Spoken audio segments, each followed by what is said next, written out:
Halo geng, apa kabar kalian semua? Semoga kabar kalian sehat selalu dan semakin dilancarkan rezekinya. Dalam kesempatan ini, mari kita bahas film action asal Cina. Menceritakan tentang kehidupan sulit mantan juara tinju dunia selepas dia keluar dari penjara. Ceritanya bakal mengharukan dan menguras emosi pastinya. Sekedar informasi, film ini disutradarai oleh Roy Chow, dibintangi Hang Geng, Elena Askin, dan lain-lain. Semua kredit ada di deskripsi, oke? So nggak usah kelamaan, mari kita cekiprit aja, geng. Awal kisah berlatar di Hong Kong. Suatu hari, seorang putri konglomerat kaya raya bernama Mina bermaksud minggat dari rumahnya. Mina minggat dari rumah karena tidak mendapat restu dari Nyonya Feng ibunya untuk menikah dengan pujaan hatinya. Saking kesalnya, Mina nekat mau kawin lari saja deh. Tentu saja Nyonya Feng sempat mencegah anaknya pergi. Bahkan dia mengancam Mina dengan keras. Jika Mina tetap nekat menikahi Yoshi pacarnya itu, maka dia tidak akan dianggap anak lagi oleh ibunya ini. Meski diancam, gilanya tekad Mina sudah bulat. Dia pun nekat kawin lari. Lanjut setahun kemudian setelah Mina menikah, cerita beralih di Makau. Kala itu dia menemani suaminya Yoshi yang sedang berlaga di gedung Venetian Makau. Di gedung ini terjadi perebutan gelar juara dunia tinju kelas menengah IBF antara Yoshi sang juara bertahan melawan Tanaka Hiroshi penantangnya. Pertandingan ini berlangsung sengit. Dalam ronde ke-6, Tanaka yang terdesak melakukan aksi tidak sportif dengan menyerang menggunakan kepalanya. Walaupun dicurangi, Yoshi tetap tenang dan dia justru tersenyum. Inilah momentum bagi Yoshi untuk membalas.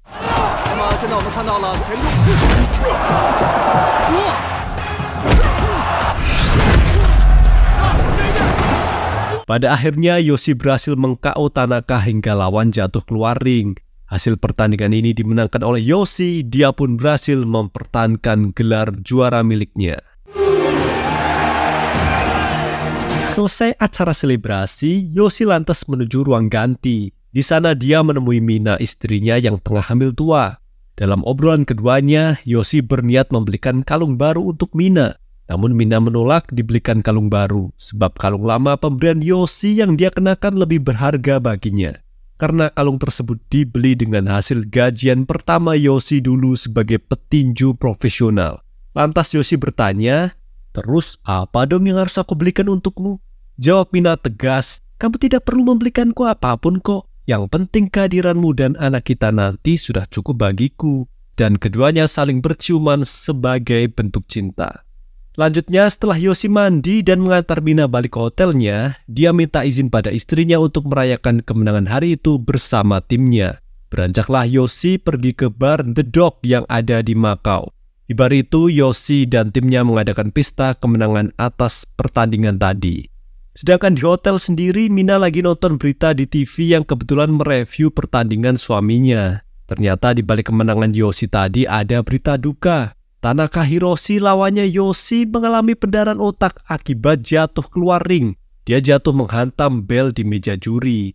Alhasil Tanaka saat ini dirujuk ke rumah sakit dan kabarnya dia harus pensiun dini akibat mengalami kelumpuhan. Tentu saja tim ofisialnya Tanaka sangat terpukul dengan hal tersebut. Begitu juga IBF selaku promotor ikut mengucapkan prihatin atas tragedi ini. Balik ke bar lagi, dalam puncak acara pesta perayaan, Yoshi berpidato di hadapan timnya. Dia memotivasi para juniornya dengan berkata, "Kunci kemenangan adalah jangan pernah menyerah." Pidato itu pun disambut riuh teriakan rekan lain yang menyanjung Yoshi. Tak lama kemudian datang tim ofisial dari Tanaka masuk ke dalam bar itu. Mereka berniat balas dendam atas hancurnya karir Tanaka. Maka terjadilah baku hantam sengit di dalam bar tersebut. Dalam tawuran ini, Yoshi terdesak karena dikeroyok banyak musuh. Disitulah Shin juniornya membantu Yoshi yang terdesak ini. Saat hendak membantu, justru Shin kena pukulan tongkat telak di kepalanya yang mengakibatkan dia pingsan. Tidak terima Shin juniornya dihajar, Yoshi mengamuk.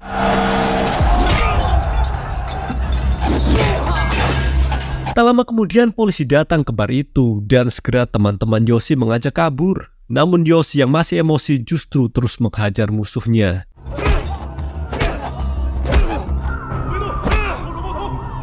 Alhasil dirinya tertangkap polisi dan divonis hukuman 6 tahun kurungan penjara oleh pengadilan Makau. Dan inilah Knockout. Baru juga beberapa hari mendekam di dalam penjara, Yoshi langsung mendapat musuh di sana. Namun tentu saja dia berhasil menghajar para napi yang bermaksud jahat padanya dengan mudah. Melihat kehebatan Yoshi, salah satu ketua geng napi bernama Long menyapa Yoshi yang barusan selesai duel. Maksud Long ingin berteman dengan Yoshi agar gengnya semakin kuat. Dia pun memberi sapu tangan untuk Yoshi membersihkan darah di hidungnya. Long juga menawarkan sebatang rokok sebagai bentuk pertemanan. Di sini Long mengatakan, "Hey bro, kalau nanti kita sudah keluar dari penjara, mau nggak lu kerja sama gua jadi kang pukul?" Tentu saja Yoshi tersinggung.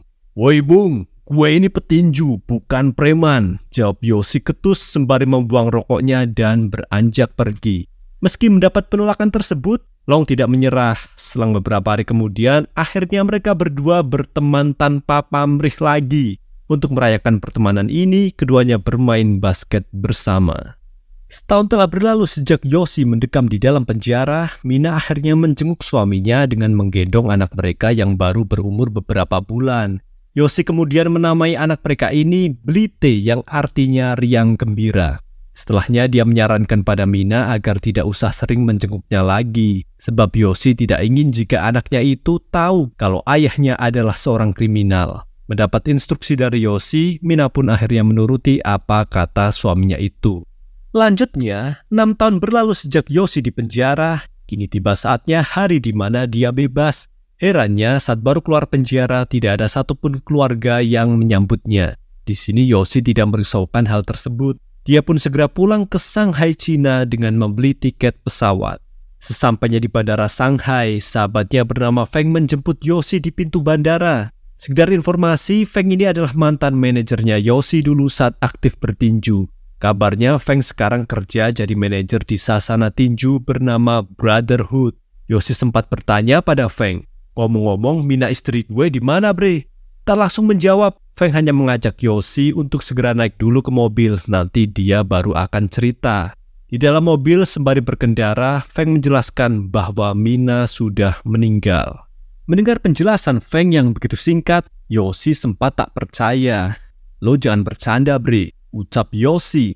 Lantas Feng lanjut cerita, "Tepat 3 bulan lalu, Mina istrimu bersama Blite sedang jalan-jalan, bre. Namun sialnya ada mobil truk melaju kencang. Karena si sopir mabuk, nyaris saja Blite tertabrak. Untungnya Mina berhasil menyelamatkannya di saat terakhir dengan mengorbankan diri." Tegas Feng menceritakan kronologi bagaimana Mina meninggal. Tentu saja Yoshi begitu syok mendengar cerita Feng ini. Dia masih tak percaya jika istrinya ternyata beneran sudah meninggal. Singkat cerita, diajaklah Yoshi ke rusun peninggalan Mina yang bersebelahan dengan sasana tinju yang Feng kelola. Di rusun itu, Feng menjelaskan kalau sepetak rumah ini adalah hasil Mina menginvestasikan bayaran terakhir Yoshi sebagai petinju 6 tahun lalu. Mina membelanjakan uang itu untuk membeli properti ini. Feng juga mengatakan bahwa di kartu ATM peninggalan Mina masih tertabung beberapa uang yang cukup untuk makan 1 bulan. Tak lupa Feng memberitahu jika Blite anaknya Yoshi ini saat ini dititipkan di panti asuhan. Sudah 3 bulan lamanya dia tinggal di sana semenjak Mina meninggal.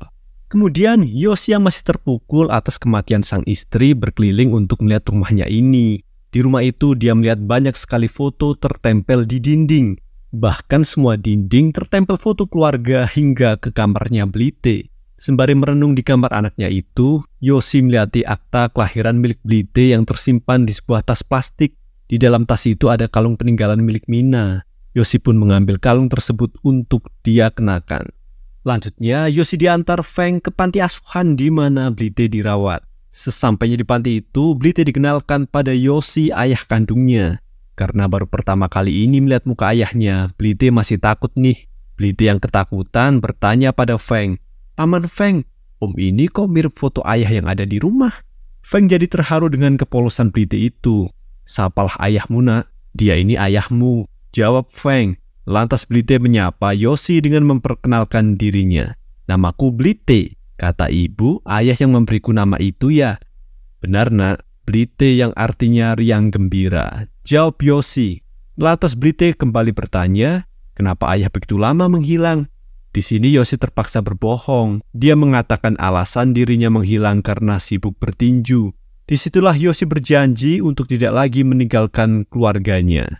Kemudian menjelang maghrib, pulanglah Yosi dan Blite diantar oleh Feng dengan mobilnya menuju rusun. Sesampainya di rumah, Blite izin pada ayahnya untuk langsung tidur.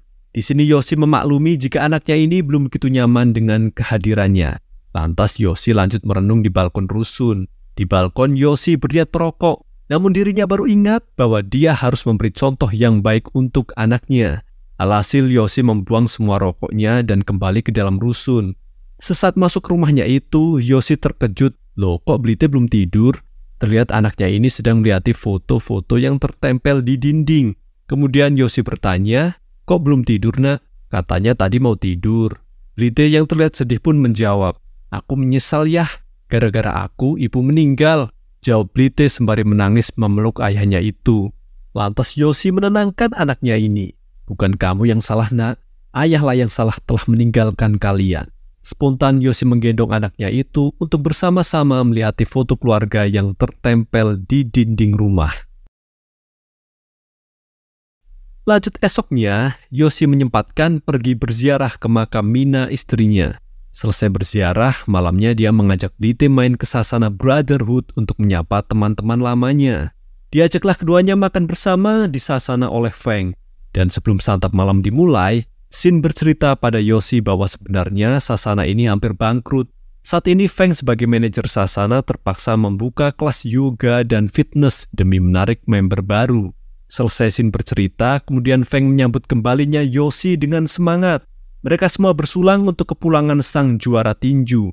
Setelah bersulang, kemudian Yosi mengumumkan pada teman-temannya bahwa dirinya menyatakan pensiun dari dunia tinju. Tidak ada niatan kembali bertinju, semua itu demi Blite anaknya.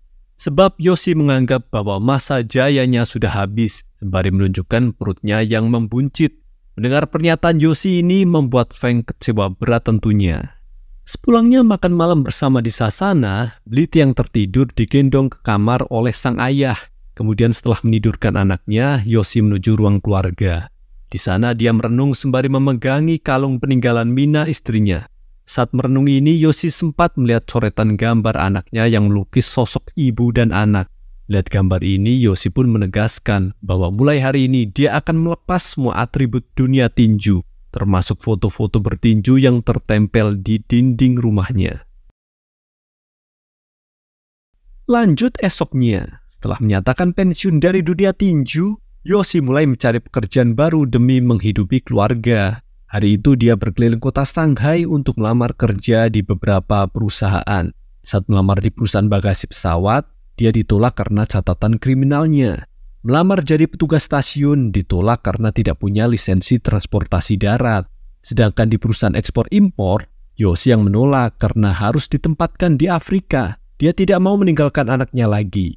Sementara di perusahaan komunikasi, ditolak juga karena catatan kriminalnya. Pada akhirnya Yosi hampir putus asa karena banyak perusahaan yang menolaknya. Dia pun coba berkeliling kota sekali lagi, kali aja ada peluang lain. Dan disitulah melintas tukang kurir paket nih. Terlintas ide untuk mendaftar jadi kurir paket saja deh. Segera Yosi mendatangi perusahaan ekspedisi untuk melamar kerja. Sampainya di perusahaan itu, HRD menjelaskan bahwa untuk jadi kurir paket mereka harus paham daerah Shanghai. Tentu karena Yosi warga lokal, dia paham betul seluk-beluk kota ini, dan dengan demikian secara terpenuhi. Kemudian HRD menjelaskan lagi sistem gajinya.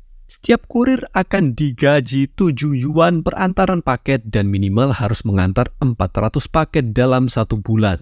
Setiap keterlambatan pengantaran akan dipotong dari gaji si kurir. Mendengar penjelasan HRD ini, Yosi pun setuju teken kontrak kerja dan dia segera pulang setelahnya. Lanjut esoknya, hari itu adalah hari pertama Yosi kerja jadi kurir paket. Benar-benar pagi yang sibuk kali ini. Dia harus membangunkan Blite, memandikannya, dan membuatkan sarapan. Namun karena begitu terburu-buru jadinya Yosi tak fokus. Masakannya gosong deh. Terpaksa Yosi membuatkan mie instan saja buat anaknya. Saat sarapan dengan anaknya ini, Yosi pun berjanji pada Blite kalau besok akan lebih sigap. Selesai sarapan, diantarlah Blite ke sekolahnya. Di depan gerbang sekolah, Yosi berpesan agar nanti pas jam pulang sekolah, Blite menunggu di gerbang. Jangan pulang sebelum ayah datang ya, tegas Yosi dan keduanya tos. Mereka pun berpisah pagi itu. Memasuki halaman sekolah, teman Blite sempat kaget ketika melihat ayah Blite tadi kok pakai jaket kurir paket. Temannya ini pun bertanya, "Apa ayah kamu kurir paket ya?" Blite mengelak dengan gaya, "Bukan, ayahku itu juara tinju," jawab Blite tegas. Lanjut pada Yosi, untunglah pagi itu dia tidak terlambat datang ke tempat kerjanya. Para kurir segera melakukan briefing sebelum bekerja nih. Setelah briefing selesai, mereka segera bubar untuk mengantar paket yang sudah menumpuk. Hari pertama Yosi bekerja berjalan lancar. Dia berhasil mengantarkan beberapa paket ke pelanggannya. Bahkan dia juga langsung akrab dengan rekan kurir lain. Dan singkatnya, siang itu Yosi ini harus mengantar sebuah paket makanan ke sebuah gedung perkantoran elit. Sesampainya di gedung itu, Yosi memarkirkan motornya dan segera masuk ke lobi gedung. Namun dia dihentikan oleh security yang bertugas. Para security ini marah karena Yosi main nyelonong masuk. Bahkan mereka juga mengusir Yosi keluar. Terpaksa Yosi mengalah dan keluar gedung. Dia segera berinisiatif menelpon pelanggannya yang bernama Tuan Wang untuk mengambil paket di lantai bawah, sebab Yosi tidak diizinkan masuk. Sesaat Yosi selesai menelpon inilah, security tadi kembali menghampirinya. Si security ternyata mengenal wajah Yosi. "Lu bukannya Yosi si juara tinju itu ya? Gue ngefans loh. Coba peragakan dikit gerakan tinju dong bro," ucap security begitu tengil. "Bukan bang, lu salah orang," jawab Yosi malu. Si security tersinggung dicuekin. "Wah sombong amat sekarang lu, gue viralin ah," ancam security mengeluarkan ponselnya dan siap merekam. "Nih guys, nasib si juara tinju, sekarang dia jadi kang paket." Hahaha. Ejek security membulinya. Yosi pun coba menahan emosinya. "Please, jangan bikin gue emosi dong bang." Yosi yang menolak direkam tak sengaja membuat ponsel si security jatuh terlempar. Tentu si security marah besar ponselnya rusak. "Kurang ajar lu ya, ponsel gue jadi rusak bego. Ganti rugi nggak?" ancam security rese ini. Bahkan si security tega menendang motor inventaris milik perusahaan Yosi bekerja sehingga paket bawaannya berserakan. Di sini si security terus membuli Yosi. "Katanya lu petinju, coba kalau berani pukul gue." Haha, dasar cemen lu. Tak lama bos pemilik perusahaan tempat security ini bekerja turun dari mobilnya. Ketika dia hendak masuk gedung, si bos ini melihat keributan. Si bos pun melerai keributan tersebut dan betapa kagetnya dia melihat sosok Yosi. Ternyata si bos adalah Long, teman Yosi sewaktu di penjara dulu. Segera Long menegur si security. "Woi, lo tahu nggak kalau pria ini adik gue, ha?" Merasa bersalah lantas security minta maaf tentunya. "Maafkan saya bos, saya tidak tahu." Si security ketakutan sembari terus meminta maaf karena sok jagoan. Lantas tak mau buang waktu, Long pun mengajak Yosi masuk ke gedung untuk dijamu dengan layak. Di kantin gedung itu, Long menjamu Yosi dengan secangkir kopi hangat. Dia terkejut melihat adik angkatnya sekarang jatuh miskin. "Kenapa berhenti tinju, Dik? Kok malah jadi tukang paket? Sebenarnya gue bisa saja buat lo kaya lagi. Tapi syaratnya lo harus kerja sama gue. Mau? Gue punya banyak relasi kalau cuman buat sponsorin lo balik ke tinju," ucap Long menawarkan bantuan. Namun Yosi menolak tawaran ini. "Ah, tidak usah kak. Lagian gue sudah pensiun dari tinju. Kerjaan gue sekarang cukup kok buat hidup." "Ngomong-ngomong terima kasih ke atas tawarannya," tegas Yosi. Setelah sempat menyeruput kopi yang disuguhkan tadi, Yosi lantas pamit pergi soalnya dia harus jemput anaknya pulang sekolah. Selesai menjemput Blite, Yosi pulang sambil beli kue untuk makan malam di rusun. Sehabis makan malam baru deh boleh tidur. Inilah untuk pertama kalinya Yosi meninabubukan anaknya. Hari-hari pun dilalui dengan gembira. Kini Yosi lebih cekatan mengurusi Blite di pagi hari seperti memandikan anaknya, menyiapkan sarapan dan mengantar sekolah. Dia juga semakin semangat bekerja meski panas atau hujan dari pagi hingga malam hanya demi keluarganya. Sampai suatu hari di musim hujan, Yosi mengantar anaknya ke sekolah. Di depan gerbang sekolah, Blite bilang kalau ayah jangan sampai telat jemput pulang nanti. Tentu Yosi berjanji akan menjemput tepat waktu. Singkatnya, hingga tiba jam pulang sekolah, sore itu kebetulan hujan deras. Namun Yosi belum kunjung datang untuk menjemput Blite. Bahkan sampai murid lain sudah pada pulang semua tuh. Ibu guru hanya bisa menemani Blite sembari memegangi payung. Dia sempat membujuk Blite untuk meneduh ke dalam. Tapi Blite menolak, katanya dia sudah berjanji pada ayahnya untuk menunggu di gerbang sekolah. Tak lama Yosi datang mengendarai motor menjemput Blite. Melihat Yosi terlambat menjemput anaknya, Bu Guru sempat menegur Yosi. Setelahnya Bu Guru meminjamkan payungnya pada Yosi sebelum dia balik ke dalam gedung sekolah. Menyadari bahwa dirinya telah lalai karena terlambat jemput anaknya, Yosi lantas meminta maaf pada Blite. Yosi mengatakan kalau besok-besok akan menjemput Blite lebih awal saja deh, biar tidak terlambat lagi. Lanjut esok paginya, akibat kehujanan kemarin, Blite jadi demam. Dia pun tidak bisa berangkat sekolah karena sakit. Tentu sebagai ayah, Yosi harus merawat anaknya yang sakit dan jelas dia tidak bisa berangkat kerja. Apa boleh buat, Yosi berinisiatif menelpon bosnya. Dia meminta izin cuti kerja karena anaknya sakit. Namun sadisnya, bos kurir tempat Yosi bekerja tidak memberi toleransi untuk cuti dengan alasan apapun. Saking marahnya, si bos bahkan tega memecat Yosi secara sepihak. Alhasil Yosi jadi pengangguran lagi. Malamnya setelah demam Blite sedikit reda, Yosi mengajak anaknya itu mampir ke Sasana Brotherhood. Sembari makan malam bersama, Yosi meminta tolong pada Feng untuk memperkerjakannya di Sasana. Terserah deh mau jadi OB, instruktur atau kerja serabutan apa saja asalkan dia bisa bekerja.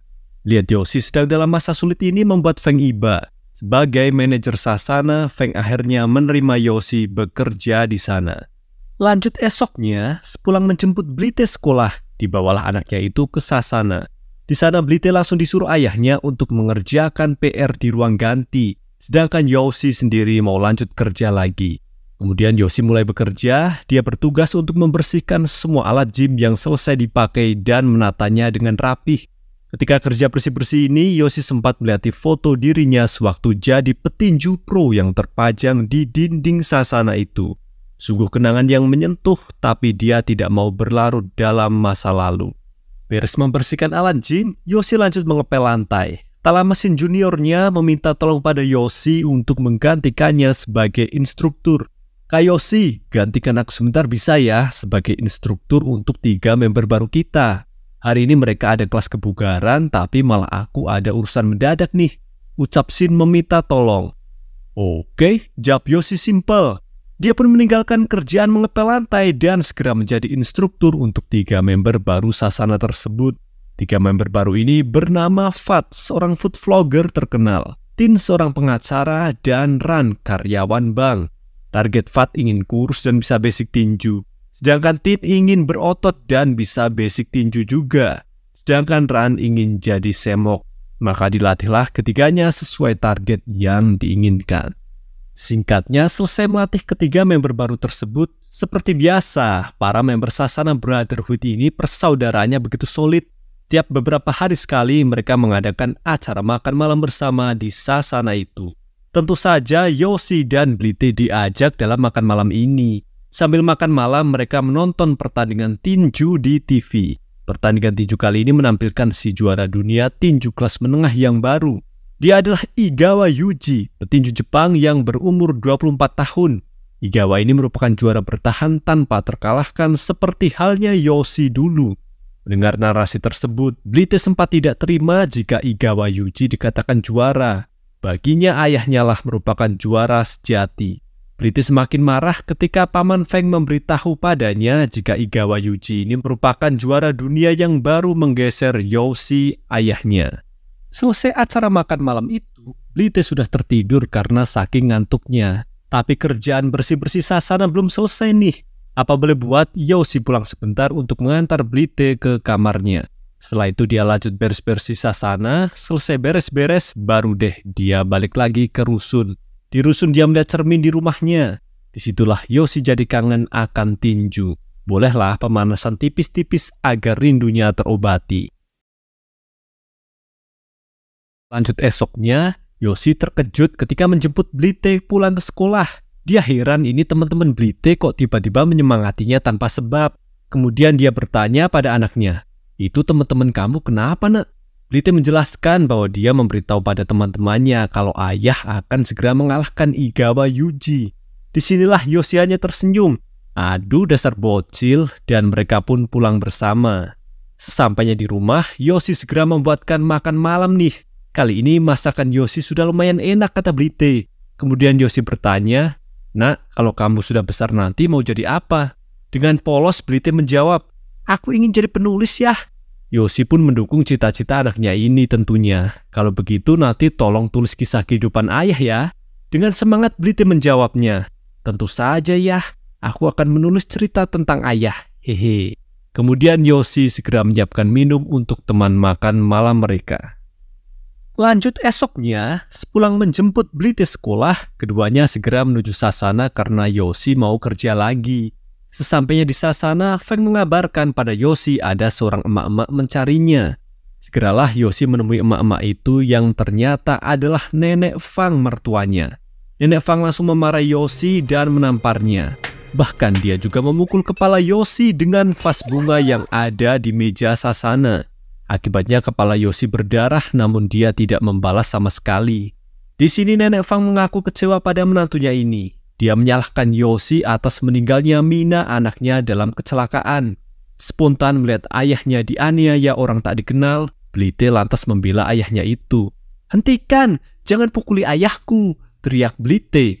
Disitulah nenek Fang kaget. "Apa? Dia ayahmu?" "Kalau Mina?" tanya nenek Fang. Blite pun menjawab tegas, "Mina ibuku." Seketika nenek Fang baru sadar bahwa anak ini adalah cucunya. Dia pun berniat memeluk cucunya ini, namun Blite menolak. Lantas Yoshi pun berucap pada anaknya yang ketakutan ini, "Sapalah nenekmu, nak." Tetap saja Blite tidak mau menyapa neneknya yang galak. Kemudian nenek Fang memaki Yoshi. "Kamu sudah gila ya? Membawa anak kecil di Sasana tinju kayak gini?" Blite justru yang menjawabnya, "Ayah merawatku dengan baik kok." Nenek Fang pun membalas, "Kata seperti itu yang sama persis diucapkan ibumu, nak." Lantas nenek Fang mengatakan pada menantunya, "Berapa harga cucuku ini?" Dengan berat hati Yoshi menjawabnya, "Dia anakku, Bu, darah dagingku. Jadi aku berhak merawatnya." Makin kesal nenek Fang pun mengatakan, "Oke kalau begitu, sampai jumpa di pengadilan." Ancam nenek Fang ingin mendapat hak asuh atas cucunya. Kemudian dia pun pergi dari Sasana bersama para ajudannya. Lanjut esok paginya, setelah mengantar Blite sekolah, Yoshi kembali berziarah ke makam istrinya. Setelah berziarah, sorenya dia menjemput Blite dan mengajaknya berkunjung ke rumah nenek Fang. Sayangnya Yoshi tidak diizinkan masuk oleh ajudan nenek Fang karena sang mertua tak sudi menemuinya. Terpaksa Yoshi pun mengalah. Lagi pula niat dia berkunjung untuk menyambung silaturahim agar Blite anaknya ini mengenal neneknya. Dia pun menitipkan Blite di rumah neneknya itu selama akhir pekan ini. Maka dia ajaklah masuk Blite ke rumah neneknya, sedangkan Yoshi sendiri balik pulang. Di dalam rumah nenek, Blite langsung disambut hangat oleh nenek Fang. Bahkan neneknya ini sudah membelikan banyak mainan mahal untuk Blite. Namun Blite masih canggung karena belum begitu mengenal neneknya. Meski mendapat banyak hadiah, dia hanya terdiam saja. Nenek Fang pun berusaha mengakrabkan diri dengan cucunya, ternyata Blite ini suka pada buku cerita yang dibelikan. Nenek Fang pun berjanji akan membelikan banyak buku cerita yang bagus untuk Blite. Sedangkan Yoshi sendiri sepulang berkunjung dari rumah mertuanya, dia balik ke Sasana. Di Sasana, Yoshi meminta bantuan pada Tin, temannya yang berprofesi sebagai pengacara. Dia berniat melawan balik tuntutan mertuanya kemarin yang sudah mengajukan gugatan atas hak asuh cucunya di pengadilan. Kata Tin, Yoshi sudah melakukan kesalahan dengan menitipkan Blite di rumah neneknya tadi. Sebab jika Blite jadi akrab dengan neneknya, bisa-bisa dia mending milih hidup sama neneknya. Namun Yoshi tidak menyesal telah mengenalkan Blite pada neneknya itu. Mau bagaimanapun mertuanya ini juga keluarganya. Kemudian Tin menegaskan lagi bahwa yang akan dilawan Yoshi bukan orang sembarangan. Yang Tin tahu, nenek Fang merupakan salah satu pengusaha terkaya di Cina. Secara kekuatan finansial dia sangat mumpuni kalau hanya untuk membesarkan Blite. Jadi jelas Yoshi bakal kalah di pengadilan kalau soal adu kelayakan hak asuh. Tin menegaskan hanya ada satu cara untuk memenangkan hak asuh atas anaknya, yaitu sejauh mana peran Yoshi selama ini sebagai ayah untuk Blite. Lanjut esoknya, hari itu Blite dan neneknya pergi ke Hong Kong untuk berlibur. Di Hong Kong, Blite diajak berkeliling dengan kapal pribadi milik Nenek Fang. Nenek Fang mengatakan pada Blite kalau dunia itu luas, jadi suatu saat neneknya berjanji akan membawa Blite keliling dunia. Bahkan Nenek Fang juga berencana akan mengsekolahkan Blite di sekolah paling bagus. Namun saat diajak ngobrol sama neneknya ini, Blite terus membicarakan tentang ayahnya. Apa boleh buat, Nenek Fang mulai bercerita mengenai silsilah keluarga. Dia pun mengenalkan Blite pada foto kakek, paman, dan bibinya Blite. Nenek Fang juga menceritakan kronologi bagaimana Mina, ibunya Blite ini, mengenal Yosi, ayahnya Blite. Nenek Fang mengaku bahwa hubungannya dengan Mina, ibunya Blite, pernah renggang. Dia bahkan sempat tak menganggap Mina sebagai anaknya waktu itu. Namun setelah kejadian tersebut, Nenek Fang jatuh sakit. Dalam pesakitan di rumah sakit, dia baru sadar bahwa apa yang dilakukan pada anaknya adalah salah. Makanya dia bertobat dan akhirnya Tuhan memberi kesembuhan atas sakitnya itu. Dengar cerita Nenek Fang, Blite jadi ikut sedih tentunya. Selesai Nenek Fang bercerita, kemudian malamnya dia mengajak cucunya ini makan malam di kapalnya. Bahkan demi cucunya tersebut, dia rela menyewa tukang sulap hanya untuk lucu-lucuan saja. Akhirnya keduanya jadi akrab dan Blite terlihat begitu senang diajak liburan oleh sang nenek. Cerita beralih di halaman rumah Nenek Fang. Ternyata Yosi sudah menunggu lama untuk menjemput anaknya pulang. Namun hingga hari gelap, Blite belum balik ke Shanghai. Karena kasihan, ajudan Nenek Fang segera menemui Yosi. Si ajudan mengatakan kalau Nyonya Fang kemungkinan pulang dari Hong Kong besok. Mertuanya ini berpesan akan memulangkan Blite besok, jadi Yosi tidak usah menunggu. Mendapat kabar tersebut, Yosi pun pulang. Dia merenung di sasana sendirian malam itu. Di sasana, dia jadi kepikiran mungkinkah dirinya akan kehilangan hak asuh atas anaknya sendiri. Disitulah Yosi jadi kesal pada dirinya yang sekarang jatuh miskin. Dia yang sedih lantas memukuli samsak untuk meluapkan emosinya. Lanjut esok paginya, ketika Yosi sedang menjemur baju anaknya di rusun, pintu rusun diketuk oleh tamu. Dia membukakan pintu dan ternyata Blite pulang diantar ajudan mertuanya. Tidak cukup diantar saja, bahkan Nenek Fang membelikan banyak mainan untuk cucunya bawa pulang. Dalam barang bawaan Blite ada juga iPad mahal. Si nenek beli iPad kayak beli kacang, pikir Yosi. Ketika melihat barang bawaan Blite ini, Yosi tertarik pada sebuah brosur yang terselip. Ternyata mertuanya menyelipkan brosur sekolah paling elit di barang bawaan cucunya ini untuk mengintimidasi Yosi yang miskin. Gilanya, semua yang dibelikan sang nenek benar-benar barang mahal, sampai baju anak pun yang termahal. Itu sangat kontras dengan baju Blite yang dijemur Yosi di rusun. Dan ketika para ajudan mertuanya sudah selesai mengantarkan semua hadiah untuk Blite, mereka pun pamit pulang. Barulah Yosi menyuruh Blite untuk mandi. Saat memandikan anaknya ini, Yosi menegur Blite yang mulai terpengaruh kehidupan hedon sang nenek. Yosi menegaskan bahwa selain bermain, Blite juga harus fokus belajar. Memang benar sih, ayah tidak bakal bisa menandingi fasilitas yang nenek berikan. Hal itu membuat Yosi seperti pecundang. Mendengar keresahan ayahnya ini membuat Blite jadi sedih. Lanjut esoknya, tibalah hari persidangan untuk memperebutkan hak asuh atas Blite. Ditemani para sahabatnya, Yosi memasuki gedung pengadilan. Sidang pun dimulai. Tanpa ragu, Nenek Fang langsung menuduh Yosi dengan mengatakan pada hakim bahwa Yosi bukan suami yang baik untuk Mina anaknya. Kata Nenek Fang, Yosi telah gagal menjadi suaminya Mina karena pernah terjerat kasus penganiayaan sehingga dia masuk penjara. Tentu saja Yosi tidak mengelak tuduhan mertuanya itu. Dia mengakui semuanya jika memang dirinya bukanlah suami yang baik. Kemudian Nenek Fang mempersulit posisi Yosi untuk mendapat hak asuh atas Blite. Nenek Fang mengatakan pada hakim kalau Blite cucunya sering dibawa ke sasana tinju yang penuh dengan aksi kekerasan hanya untuk menunggu ayahnya selesai kerja. Bagi Nenek Fang, hal tersebut jelas menggambarkan bahwa Yosi tidak layak mengasuh Blite. Nah, kalau hal ini, Yosi menyangkal tuduhan tersebut. Dia membawa Blite ke sasana bukan semata-mata untuk bersenang-senang. Yosi mengaku hanya sasana brotherhood yang mau menerimanya bekerja. Bukannya tidak ada pekerjaan lain, hanya saja satu-satunya yang bisa menerima latar belakangnya sebagai residivis adalah sasana temannya ini. Yosi menjelaskan bahwa sebelumnya dia juga sudah berusaha semampunya mencari pekerjaan lain yang lebih layak. Namun bagaimana lagi, nasib yang menuntunnya kembali bekerja di sasana tinju.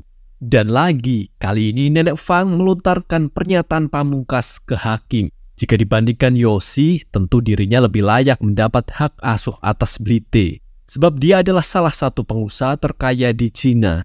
Dia mengaku bisa memberi fasilitas terbaik dan pendidikan terbaik untuk Blite cucunya. Di sini Yoshi jelas kalah telak. Untungnya teman-teman Yoshi yang ikut hadir bersedia menjadi saksi bahwa Yoshi adalah sosok ayah yang baik dan layak mendapat hak asuh atas anaknya. Sebagai saksi, bu gurunya Blite mengaku bahwa Yoshi sangat tulus berperan sebagai ayah. Bahkan dia rela menerjang hujan badai demi antar jemput anaknya. Begitu juga dengan Feng, teman Yoshi yang ikut jadi saksi. Dia mengatakan bahwa sebelum jatuh miskin, Yoshi ini adalah orang kaya berkat karir tinjunya. Dia bisa saja kembali jadi kaya jika memilih egois untuk terjun kembali ke dunia tinju. Tapi kenyataannya Yoshi memilih Blite anaknya. Dia rela meninggalkan karir tinjunya hanya demi menjadi ayah yang baik untuk Blite. Dan akhirnya pengakuan pamungkas, kini giliran Blite berbicara di persidangan. Dia mengaku jika Nenek Fang memanglah orang kaya sedangkan ayahnya orang miskin. Namun bagi Blite, ayahnya tak akan pernah tergantikan oleh apapun. Blite mengaku saat bersama ayahnya, dia bisa merasakan kasih sayang seperti yang dulu ibunya berikan. Akhirnya setelah rangkaian sidang ini selesai, para hakim berunding dan keputusan pun dibuat. Hasil sidang ini hakim memutuskan bahwa Yoshi memenangkan hak asuh atas Blite anaknya dan sidang ditutup. Setelah ditutupnya persidangan, semua hadirin dipersilahkan keluar ruang sidang. Di depan ruang sidang itu, Nenek Fang mengatakan pada Yoshi bahwa dirinya belum menyerah. Dia akan mengajukan banding atas hak asuh Blite. Sambil emosi, kemudian Nenek Fang dan rombongannya bergegas pergi. Lanjut malamnya, setelah memenangkan persidangan sengit siang tadi, Yoshi mengajak Blite keluar di balkon rusun saat hujan. Dengan berteduh di naungan payung, Yoshi menunjukkan indahnya pemandangan kota Shanghai pada Blite. Habis itu, keduanya lanjut mampir ke Sasana Brotherhood untuk makan malam bersama. Sebagai perayaan atas kemenangan Yoshi di pengadilan tadi, Fat, si food vlogger, mentraktir semua teman-temannya dengan makanan enak. Namun sebelum acara dimulai, tentu saja Yoshi mengucapkan terima kasih pada para sahabatnya itu yang sudah mensupportnya selama ini. Dan acara makan malam pun dimulai. Namun di sini Fat yang jahil coba isengin Blite. Diam-diam dia mencelupkan sumpit milik Blite ke saus pedas dan Blite yang tidak tahu segera makan dengan sumpit itu. Akibatnya Blite jadi kepedesan dan semuanya tertawa karena kejahilan kecil ini. Anehnya setelah diberi minum, Blite jadi batuk dan tiba-tiba muntah darah. Alhasil semuanya jadi kaget. Segera Blite dilarikan ke rumah sakit untuk mendapatkan perawatan. Sesampainya di rumah sakit, Blite segera mendapat pertolongan oleh dokter yang bertugas. Yoshi sempat kaget bagaimana bisa anaknya hanya tersedak sedikit tapi pendarahan begitu banyak. Dokter pun menyarankan untuk uji laboratorium pada darah Blite supaya mengetahui penyebab pastinya. Semalaman menunggu hasil tes laboratorium, paginya dokter menghampiri Yoshi untuk membacakan hasil observasi tersebut. Dari hasil tes laboratorium, Blite divonis sakit leukemia alias kanker darah. Dokter menyarankan agar Blite menjalani kemoterapi dan cangkok sumsum tulang belakang agar harapan hidupnya meningkat. Dokter juga menjelaskan bahwa biaya kemo dan cangkok sumsum itu mahal. Jadi Yoshi diharapkan bisa menyiapkan biayanya sesegera mungkin. Setelah mendengar penjelasan dokter, Yoshi begitu terpukul bagai tersambar petir di siang bolong. Meski sulit, namun dia harus berjuang demi anaknya. Segera Yoshi cari kerja tambahan jadi kuli bangunan di sebuah proyek untuk mengumpulkan biaya pengobatan Blite. 6 bulan pun telah berlalu sejak Blite divonis kanker darah. Dia sudah menjalani serangkaian kemoterapi di rumah sakit dan proses kemo ini begitu menyakitkan sehingga rambut Blite mulai rontok. Sedangkan di proyek bangunan, Yoshi terus bekerja banting tulang dari pagi hingga sore jadi kuli. Dia tanpa lelah bekerja lembur namun hasil yang didapat masih belum cukup untuk melunasi biaya pengobatan anaknya yang begitu besar. Suatu hari Yoshi meliburkan diri dari kerjaannya hanya demi menyempatkan untuk menjenguk anaknya yang sedang menjalani kemo. Ketika mendengar teriakan Blite kesakitan karena kemo ini membuatnya tidak tega. Yosi jadi menangis meneteskan air mata. Selesai menjalani kemo barusan, Blite begitu lemas. Dia pun langsung dibesuk ayahnya yang memberikan semangat. Blite mengeluh sudah tidak kuat lagi menjalani kemo ini. Dia bertanya, "Yah, apa aku akan mati?" Yosi pun memberikan dorongan semangat pada anaknya. "Kamu tidak akan mati, nak. Kamu kan putri seorang juara tinju. Dengarkan ayah, terkadang hidup itu ada menang dan kalah. Namun selama kamu berjuang dan tetap menghadapinya, maka kamu akan jadi pemenang," tegas Yosi. "Jadi kalau aku menang, aku akan jadi juara ya?" tanya Blite. "Tentu saja, nak. Kamu akan jadi juaranya," jawab Yosi, dan kemudian Blite tertidur karena efek obat bius. Seusai menjenguk anaknya di rumah sakit ini, esoknya Yosi kembali bekerja di proyek tanpa lelah. Sementara itu, proses pengobatan Blite juga terus berjalan, dan kali ini ayahnya benar-benar tidak bisa menemani karena harus cari uang. Dan suatu hari, akhirnya Yosi diwajibkan menjalani tes laboratorium untuk melihat apakah sumsum tulang belakangnya cocok dengan Blite.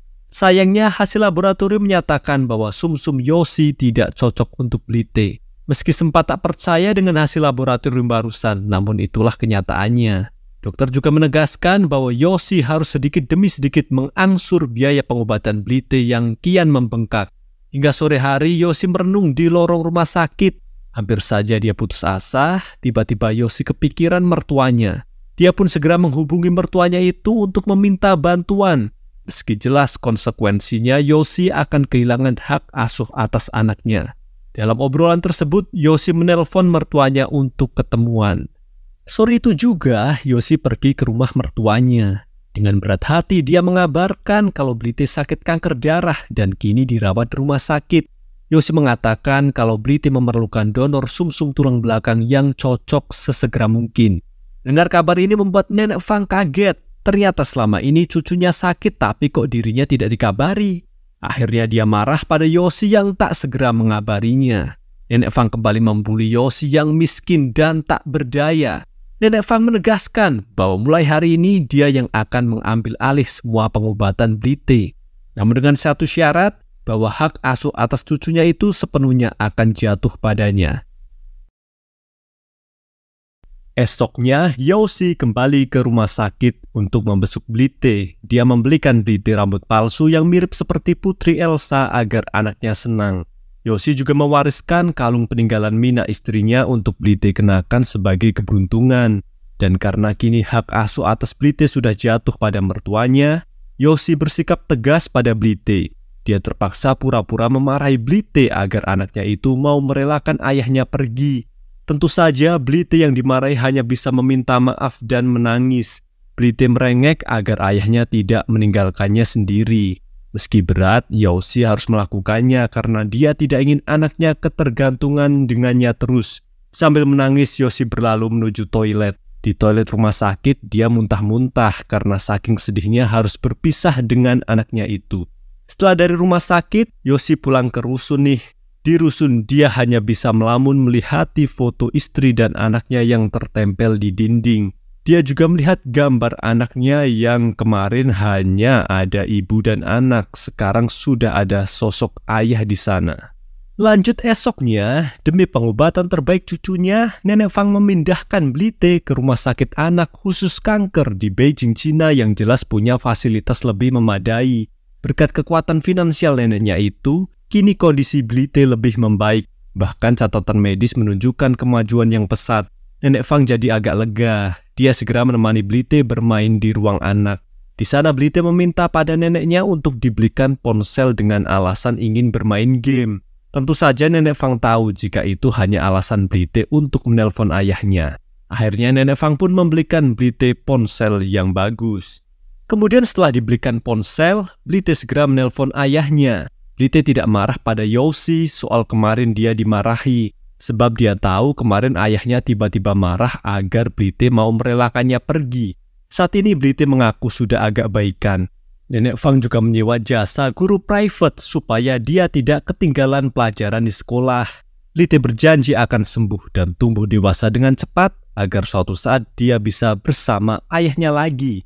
Di sini Yoshi kembali menegaskan seperti pesannya kemarin supaya Blithe tidak menyerah melawan penyakitnya ini karena dia adalah putri juara tinju. Tentu saja Blithe ingat pesan tersebut dengan sangat detail dan hal ini membuat Yoshi terharu. Kemudian obrolan mereka pun selesai dengan linangan air mata. Selesai teleponan dengan anaknya, Yoshi pun pergi ke Sasana Brotherhood. Setibanya di Sasana, dia berteriak pada Feng kalau dirinya akan comeback ke dunia tinju.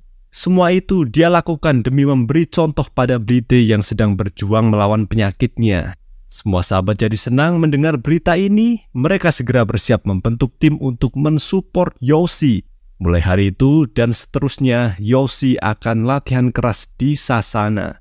Feng yang bertindak sebagai manajer tim ini sigap menghubungi relasinya dulu yaitu Tuan Wang. Dia menawarkan kerjasama agar Tuan Wang bersedia menjadi sponsor untuk comeback-nya Yoshi ke dunia tinju.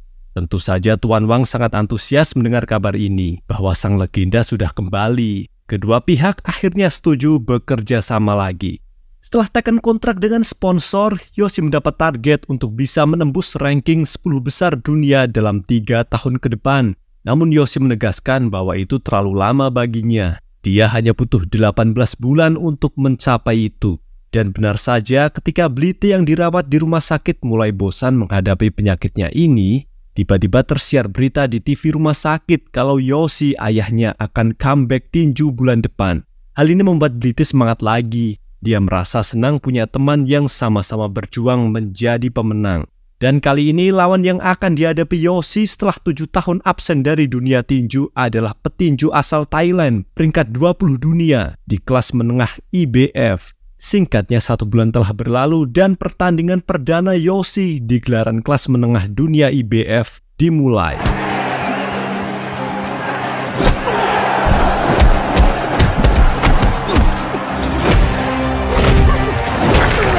Hebatnya, dia berhasil menang melawan petinju yang lebih muda darinya.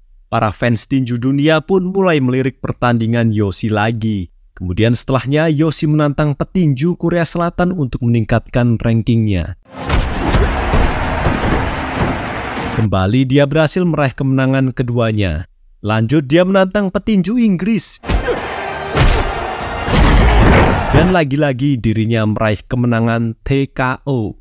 Menonton pertandingan dari siaran TV bahwa ayahnya terus menang membuat Blithe ikut bersemangat melawan penyakitnya. Dalam kemenangan ketiganya ini, tiba-tiba Yoshi nekat menantang juara bertahan kelas menengah IBF yaitu Igawa Yuji. Yoshi berkelakar, "Woi Igawa Yuji, selama gue belum benar-benar pensiun dari tinju, jangan bilang kalau lo juaranya, oke?" Ini benar-benar konfrontasi yang brutal dari Yoshi. Dan mendengar kebrutalan menantunya itu di TV, Nenek Fang pun mematikan TV yang sedang ditonton Blithe cucunya. Kemudian Blithe yang sedih karena dilarang menonton tinju di TV, segera menulis surat untuk ayahnya. Blithe menulis jika dia sudah agak baikan. Dia ingin menonton pertandingan ayahnya itu suatu saat nanti. Tentu surat ini langsung dibalas oleh Yoshi. Dia menjawab, "Ayah kembali bertinju untuk memberimu contoh nak, jika kamu tidak berjuang sendiri. Jadi mari kita menangkan pertandingan kita masing-masing dan jadilah juara," tegas Yoshi. Lanjut esoknya, merespon berita viral di TV kemarin, Long segera mengunjungi Sasana tempat Yoshi berlatih. Long menyapa Yoshi dan mengatakan kalau hanya dirinya lah yang bisa mewujudkan pertandingan antara Yoshi dan Igawa Yuji. Kata Long, dia siap jadi sponsor utama pertandingan tersebut. Lantas Yoshi meminta waktu 2 bulan untuk persiapan. Namun Long menilai jika Yoshi berlatih dengan metode sekarang, dia yakin Yoshi akan dibantai oleh Igawa.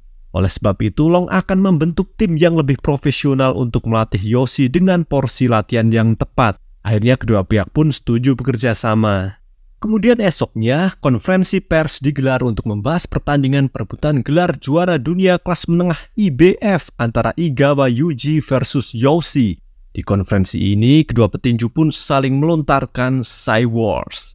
Setelah kedua belah pihak resmi menentukan tanggal pertandingan, esoknya Sasana Brotherhood kedatangan tim pelatih profesional yang disewa Long untuk mensupport adik angkatnya itu guna melawan Igawa Yuji.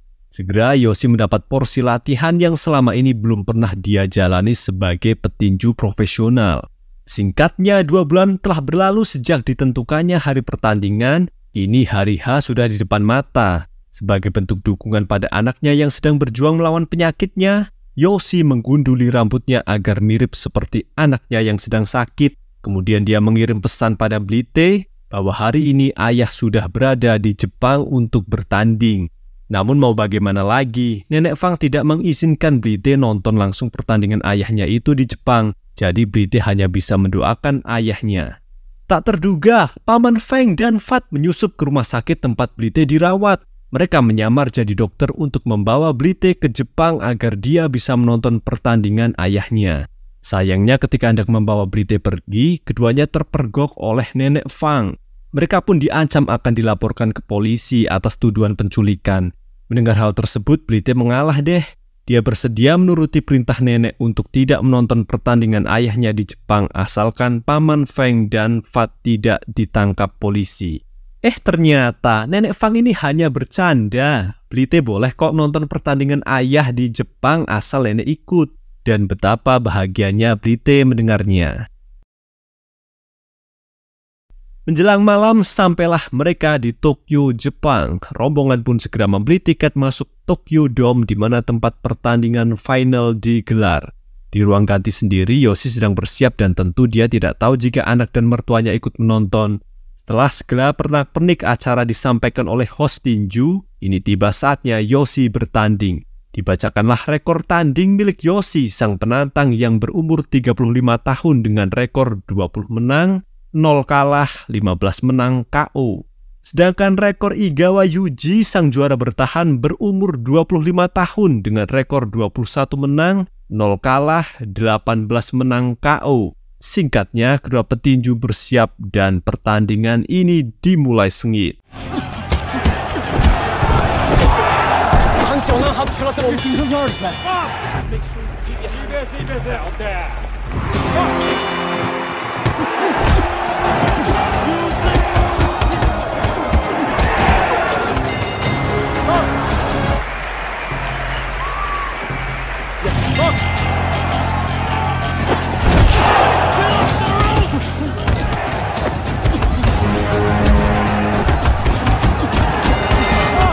Tepat di ronde 4, Yoshi yang kalah lincah benar-benar ditumbangkan oleh Igawa Yuji.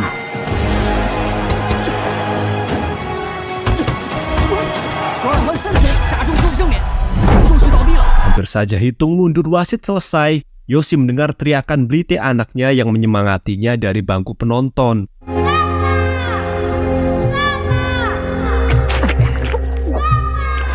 Dia baru tahu kalau Blite menonton pertandingannya itu. Yoshi pun bangkit dan dia bersumpah tidak akan kalah demi memberi contoh ke anaknya meski itu sulit. Saat jeda istirahat, Long yang melihat Yoshi benar-benar kalah telak di semua aspek, berniat melemparkan handuk putih tanda Yoshi tidak sanggup lagi melanjutkan pertandingan. Namun Yoshi mengancam Long, jika dia melakukan hal itu, Yoshi akan mengajarnya. Dia mengatakan, sampai mati pun dirinya siap mati di atas ring demi memberi contoh pada anaknya untuk tidak menyerah.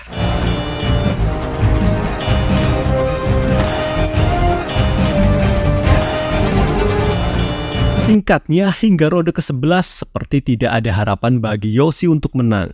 Semua penonton yang melihat Yoshi berjuang justru jadi kasihan. Hebatnya, meski semua orang sudah menganggapnya kalah, justru Yoshi membuktikan untuk pertama kalinya dia berhasil merobohkan Igawa Yuji dengan tinjunya.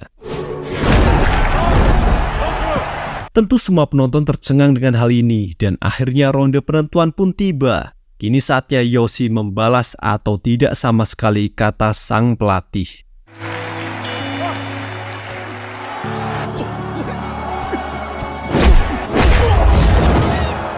Di ronde 12 itu, sialnya untuk kedua kalinya Yoshi dirobohkan oleh tinju Igawa Yuji. Namun dia tidak menyerah dan bangkit untuk membalas dengan tenaga sisanya. Ready, box.